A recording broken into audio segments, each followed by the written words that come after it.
versículos do 1º ao 4º.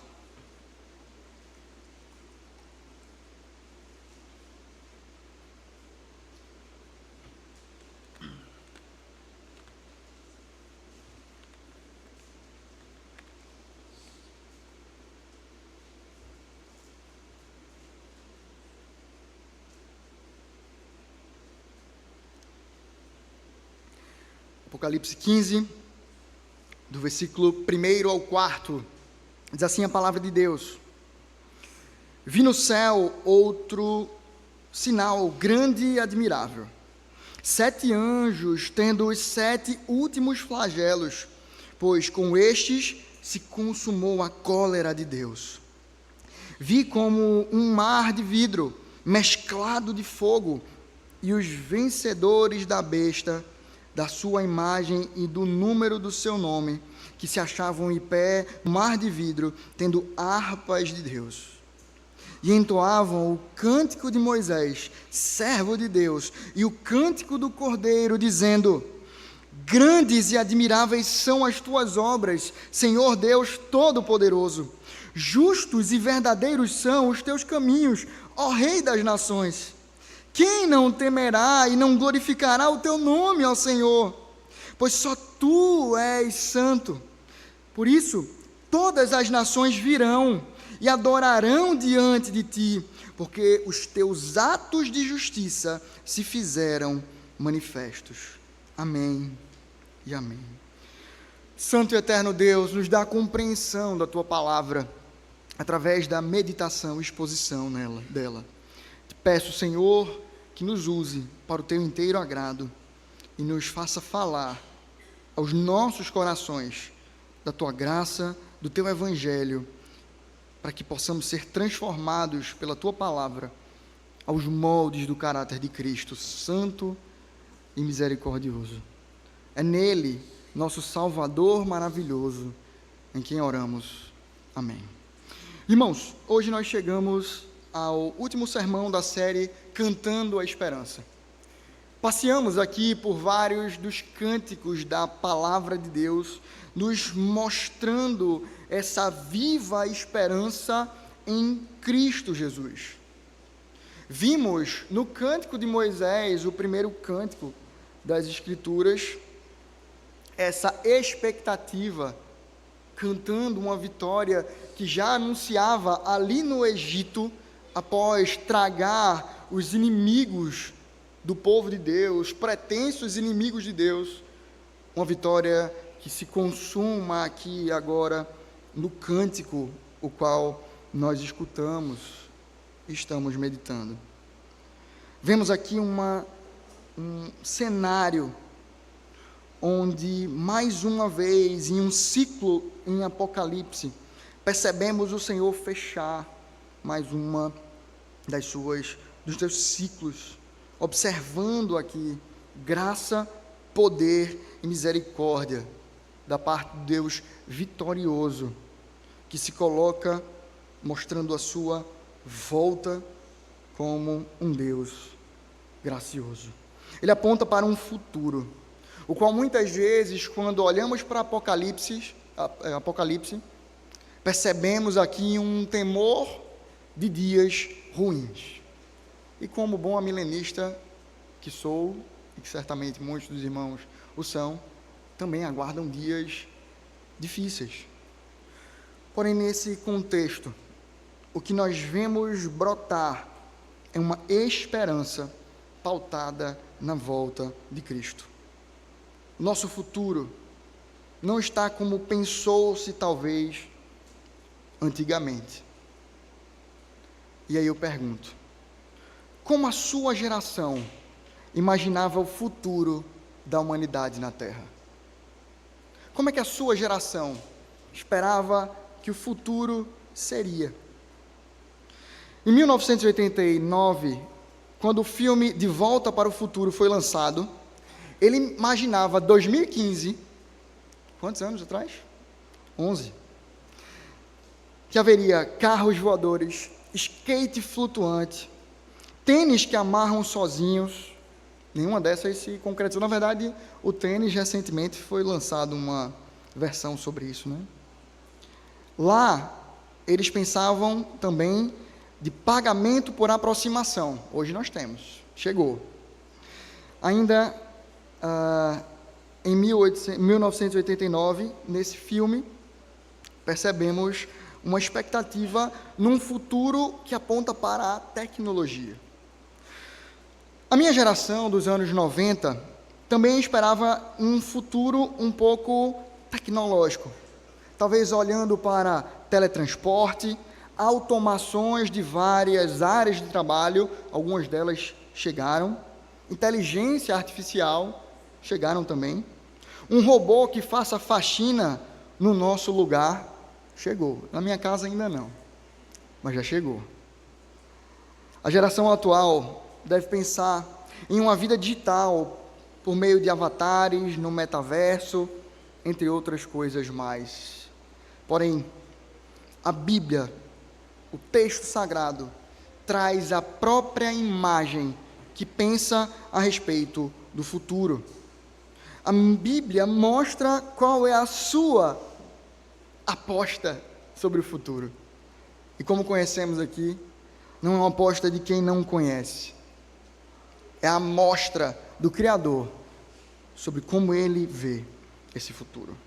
Apocalipse pinta então um quadro de devastação, de um mundo onde a igreja padecerá sob um mal nunca antes visto, pelo menos aqueles que são amilenistas. Porém, no meio de todo esse caos, há uma esperança que toma forma, apontando agora para uma pessoa, a pessoa maravilhosa de Jesus Cristo. A realidade exposta no texto é de que Jesus voltará para dar cabo do mal e levar a sua igreja para o seu reino, para a consumação desse reino. Comentando sobre esse texto de Apocalipse, trazendo uma imagem geral para depois entrar no capítulo 15 e 16, o pastor Luiz Saião, ele afirma que uma das grandes problemáticas do estudo teológico encontra-se, primeiro, no estudo do mal e do pecado no mundo. Ele diz ainda que, chegando no capítulo 15, encontramos um elemento mais acirrado da disputa entre o bem e o mal, mediante o juízo de Deus e os flagelos que serão lançados por ele. Isso pode parecer conduzir-nos a um aspecto de medo, nos assustar. Porém, o texto bíblico vai no sentido extremo oposto, no sentido da esperança. Essa esperança, ela descansa no anúncio dos anjos, sobre aquele a quem vinham, aquele que estava por voltar. Diante disso, gostaria de meditar com os irmãos sobre o tema esperança na volta de Cristo. Esperança na volta de Cristo. E me permita tratar o texto de forma diferente do que o habitual. Hoje nós passaremos por cada versículo, observando as imagens e lições que o Senhor nos legou aqui para observar. Como já falamos, vemos o fechamento do quarto ciclo revelado em Apocalipse, nos mostrando que Deus em Cristo veio como um cordeiro e voltará como um leão. Ele veio como um servo e voltará como um rei. Nos diz aqui a Escritura: vi no céu outro sinal grande e admirável, 7 anjos e os 7 últimos flagelos, pois com eles se consumou a cólera de Deus. Aqui vemos uma imagem em Apocalipse, uma imagem ainda militar, onde o Senhor acampa os seus anjos, daquilo que ele se chama de Senhor dos Exércitos. Ele agora coloca os seus anjos com os últimos flagelos ali, a mostrar que a sua cólera, a sua ira foi consumada, ou se consumou. O que percebemos aqui é Deus dizendo que agora acabou a paciência. Sabe quando alguém vem, um colega de trabalho, um amigo da faculdade, os nossos filhos, crianças, não façam isso. Ficam ali, peticando e pedindo, pai, eu posso fazer isso? Não, meu filho, já já. Agora já é já já. Já posso agora. E aí a gente vai sendo moldado com longanimidade, porém o nosso coração falho e pecador vai começando a lançar fagulhas, até um ponto que diz assim, chega meu filho, você não vai ter isso mais não, pelo amor de Deus, tanta insistência assim, não dá. A ideia aqui é de que a paciência e a longanimidade de Deus foi se consumindo.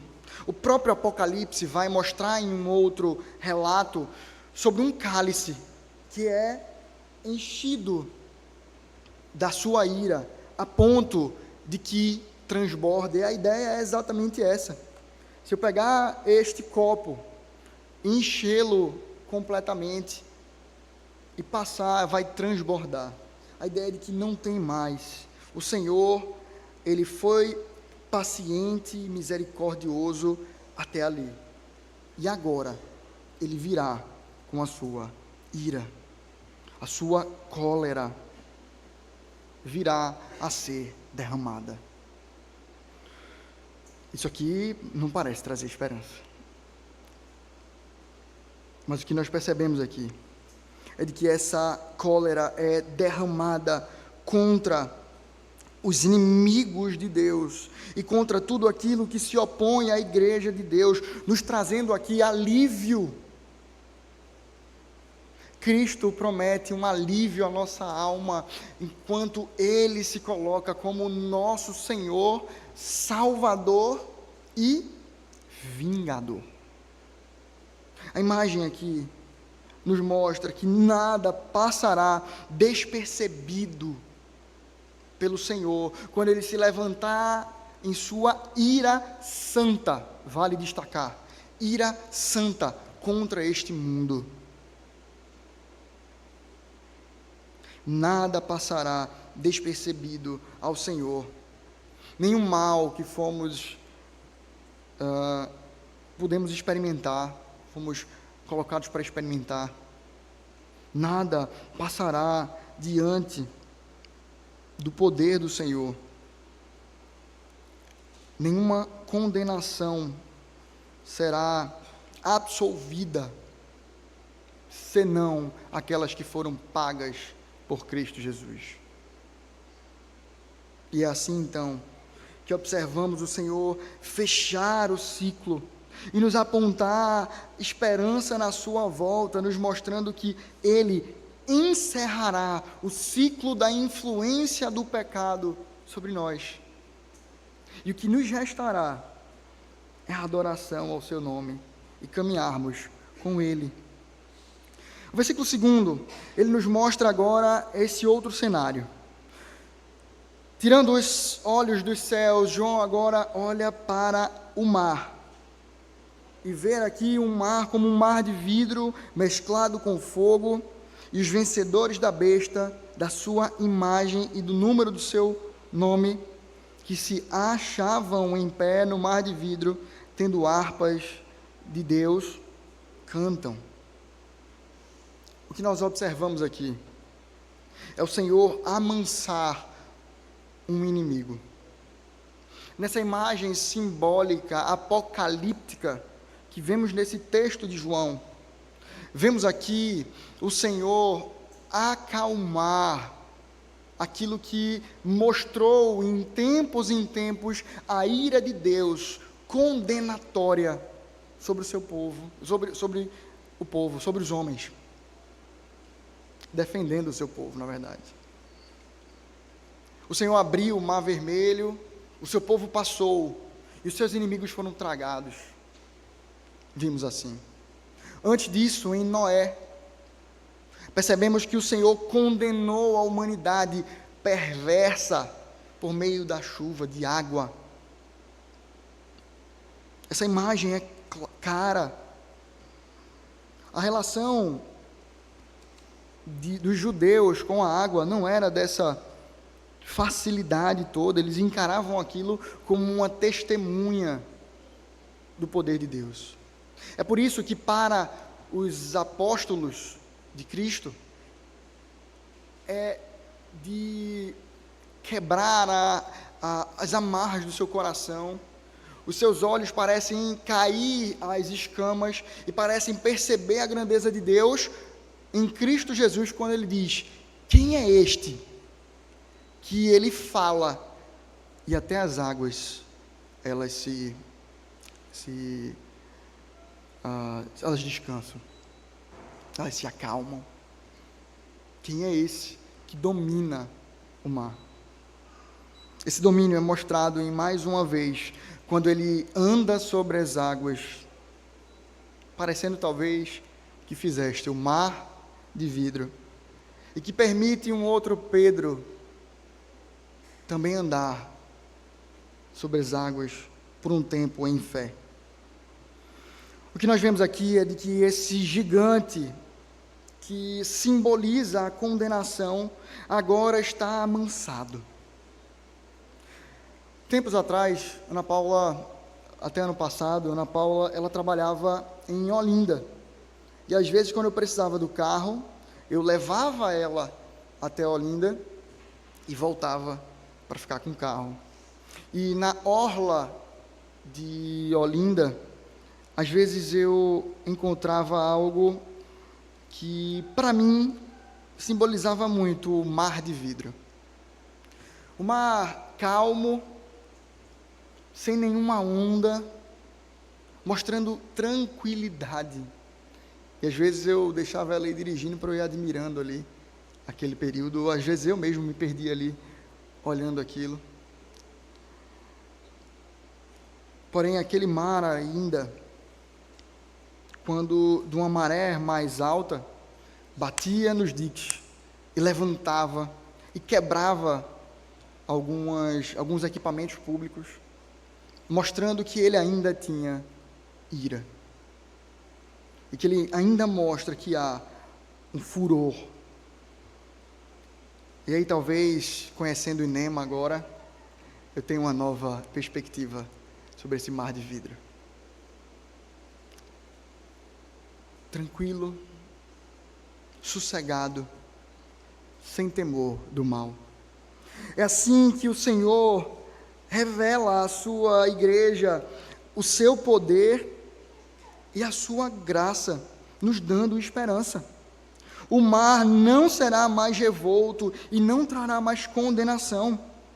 Onde é que ele coloca a sua igreja? Veja no versículo 2 ainda, que se achavam em pé no mar de vidro. O Senhor os dá de gozar dessa tranquilidade, naquilo que simbolizava o seu caos. Experimentem de pisar aí. Vocês estarão na calmaria do mar que eu darei a vocês. É assim, então, que o Senhor nos chama a descansar nele. Essa é a imagem que Deus nos dá de conforto do próprio Senhor, dizendo: não mais a condenação, não mais o perigo, não mais os inimigos se levantarão contra vocês com poder. Eu os colocarei acima da opressão desses inimigos.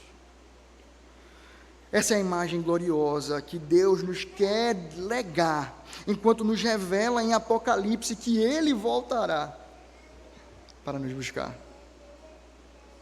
E o resultado de entenderem essa situação, de se colocarem em cima do mar de vidro, pisando sobre as águas, talvez como Pedro o pisou naquela imagem diante de Cristo Jesus. Há um resultado. O Senhor coloca harpas nas suas mãos, e eles agora entoam cânticos. E esses 2 cânticos foram lidos aqui na nossa liturgia.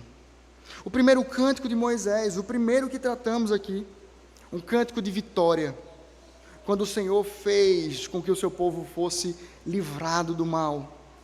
E o segundo, o cântico do Cordeiro, capítulo 5 de Apocalipse, nos mostrando toda a glória do Senhor. A boca do seu povo se enche de adoração. A boca do seu povo o louva por quem Deus é e pelo que Ele fez redentivamente na vida de cada um deles. Se eu e você não experimentamos literalmente aquilo que, e essas pessoas que estarão aqui nos últimos dias, experimentaram aqui, daquilo que foi experimentado enquanto Moisés canta aquele cântico inicial, mas estes que estão presenciando essa graça da volta de Cristo, dos últimos flagelos, elas conseguem compreender, experimentar, gozar de cantarem o cântico do Cordeiro.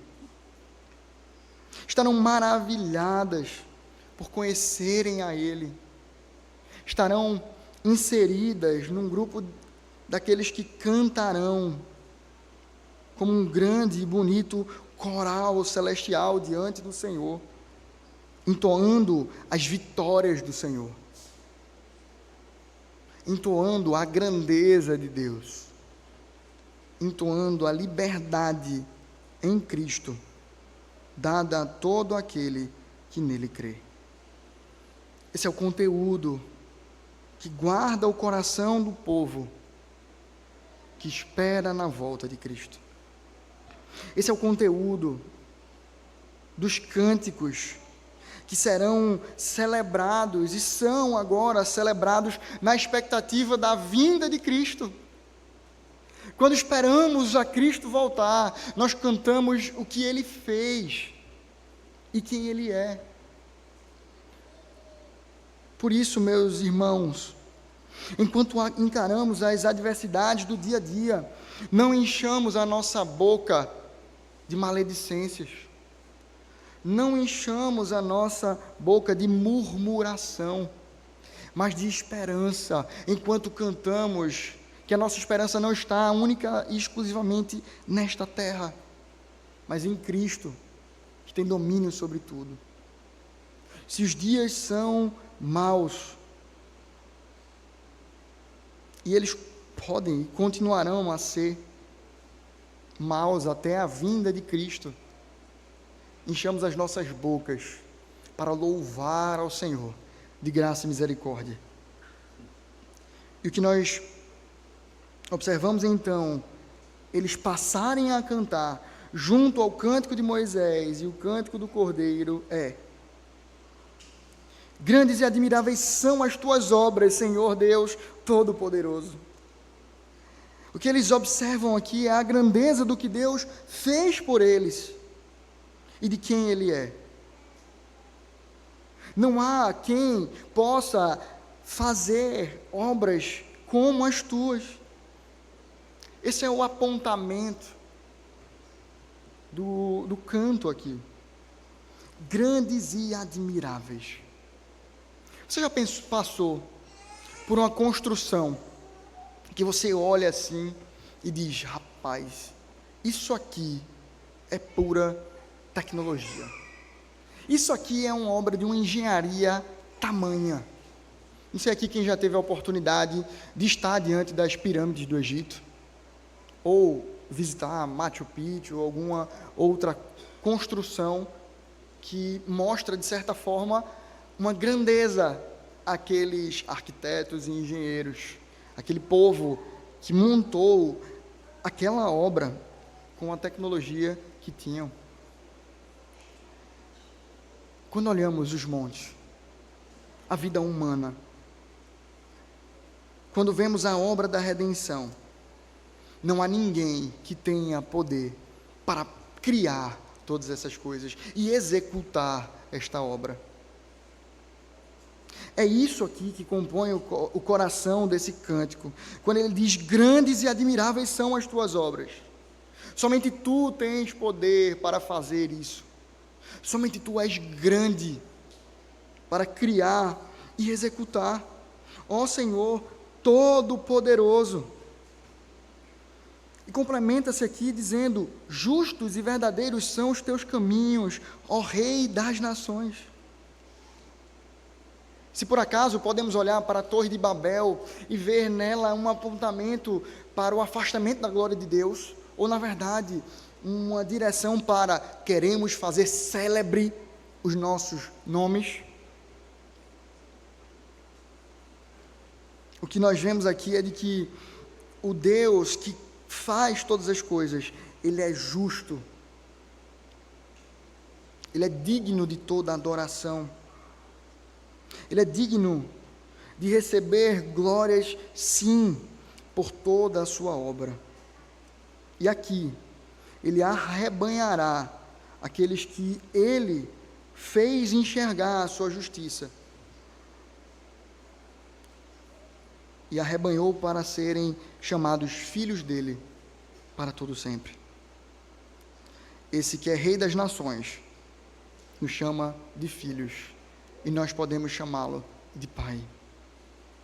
Ele é o Pai eterno que guarda a vida de todo aquele que nele crê e nos dá a verdadeira esperança. E então, entramos na última parte desse cântico, que nos mostra: quem não temerá e não glorificará o teu nome, ó Senhor? Pois só tu és santo. Somente Deus é santo, e diante dessa santidade, ninguém permanecerá altivo, ninguém permanecerá de pé. A imagem que vemos aqui é mais uma vez uma imagem militar, numa ideia de pessoas rendidas ao Senhor. Quando um vencedor de guerra cavalgava no meio daquela batalha, mostrando os despojos, a sua vitória, aqueles que estavam com ele celebravam, cantavam, veneravam a sua passeata, enquanto aqueles que foram rendidos e agora serão condenados também se colocavam de joelho, sem esperança. O que observamos aqui é que Deus colocará todo homem debaixo da sua autoridade, curvado diante do Senhor, por conta da sua santidade e da sua vitória. E ele diz: por isso todas as nações virão e adorarão diante de ti, porque os teus atos de justiça se fizeram manifestos. Aqui nós vemos uma imagem que nos mostra de que haverá rendição de louvores ao Senhor. Todo ser que estiver nesta terra, ele se curvará ao Senhor. E isso aponta para um certo tipo de adoração. Eles reconhecerão quem é a Deus.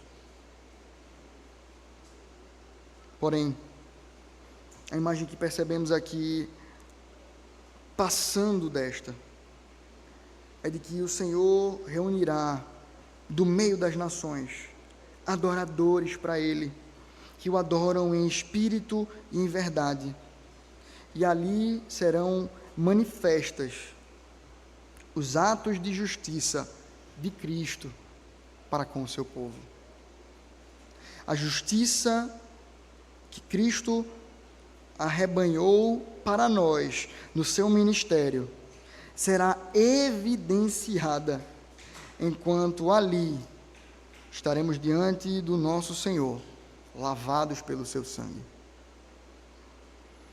Para aqueles que estão no ponto de não reconhecerem a grandeza do Senhor. Talvez a esperança é que Deus permita que se viva outros carnavais. Alguém na história já disse que o maior céu, o melhor céu que um ímpio poderá viver será a terra. Isso não é um convite para que, se você não se acha um eleito, viva buscando a impiedade. Curta isso aqui, porque vai ser o máximo que você vai poder. Mas, pelo contrário, eu chamo você a perceber a segunda parte, quando diz que o pior inferno que o crente, o eleito no Senhor, poderá experimentar, é isso que experimentamos na terra. E nada que experimentamos na terra pode tragar a nossa vida das mãos de Cristo. Por isso, meu irmão, tenhamos depositado em Jesus toda a nossa esperança. O apontamento aqui do texto não é simplesmente um apontamento futuro. Garanta o seu bilhete, compre o ingresso, senão vai acabar. O chamado desse texto é: desfrute de você já ter a vitória garantida. Por mais que você não experimente agora o gozo eterno disso, aproveite do que você pode antegozar os céus e seja lapidado, moldado e tratado pelo Evangelho da graça de Cristo. Tenha em Cristo toda a tua satisfação para a vida de agora, porque vivemos agora a expectativa e esperança do que viveremos para a eternidade. Tenhamos os nossos olhos cativos em Cristo. Lembremos que esse mundo passará. Essas aflições ficarão. Alguns vão até entender, teologicamente, que esqueceremos de todas essas aflições. Creio eu que, na realidade, não. Mas que elas não trarão mais dores, porque a dor não mais existirá. Apocalipse nos diz: não haverá choro e ranger de dentes. Mas a obra excelsa de Cristo, ela será para nós suficiente, e teremos olhos para vislumbrar isso, e estarmos suficientes, guardados no Senhor. Enquanto nós encaramos dia após dia a vida que o Senhor nos legou e nos dá, lembremos que um dia Ele voltará. Um dia Ele dirá, ou individualmente para nós, ou coletivamente, quando rasgar os céus e voltar para arrebanhar e buscar o seu povo: vinde benditos do meu Pai, entrai agora para o gozo eterno. Meus irmãos, diante dessa imagem apocalíptica, que talvez nos aponte para a desesperança ou o medo, enxerguemos esperança, pois aqui a sua igreja será renovada, será agraciada, será glorificada, a imagem do Cristo glorificado, e viverá eternamente, e não um período, eternamente, na graça da filiação de Deus para conosco. Deus Pai nos amando e sendo suficiente para nós. Que essa imagem nos traga então esperança para vivermos o nosso dia a dia. Que quando ouvimos que Cristo voltará, coisas desse mundo não sejam mais atrativas ao nosso coração, mas que possamos gritar, cantar, louvar ao Senhor, dizendo sim: Maranata, vem Senhor Jesus. quais sonhos nossos, quais sonhos meus e quais sonhos teus tiram a prerrogativa de primazia da expectativa da volta de Cristo? Deixa eu falar mais fácil, né? Foi difícil, não foi, crianças? O que é que você espera mais para a sua vida? É crescer, acabar a faculdade, é casar, é ter os seus filhos, é conseguir um bom cargo na empresa, um bom emprego, ou que Cristo venha. Essas coisas não são antagonistas a ponto da gente pensar, abramos mão de pensar no emprego, abramos mão de formarmos família. Na verdade, o que a Escritura nos chama é, enquanto caminhamos, enquanto crescemos, enquanto vivemos o nosso dia ordinariamente, louvando ao Senhor com as nossas vidas, lembremos, Ele voltará.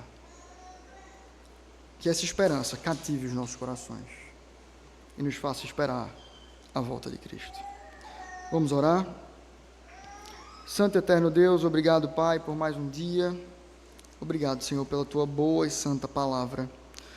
Aplica em nossos corações e nos faz não termos, Senhor, expectativas que sejam além de desfrutarmos contigo os céus. Não nos permite, Senhor, nos embriagarmos com os prazeres desse tempo, com as pretensas glórias humanas, mas que guardemos o nosso coração na expectativa de que o Senhor voltará. Que sejamos fiéis à Tua palavra, firmados na Tua graça, perseverantes, porque o Senhor é todo o nosso tesouro e nos faz, então, em Cristo, encontrarmos toda a nossa suficiência. Em nome de Jesus, amém.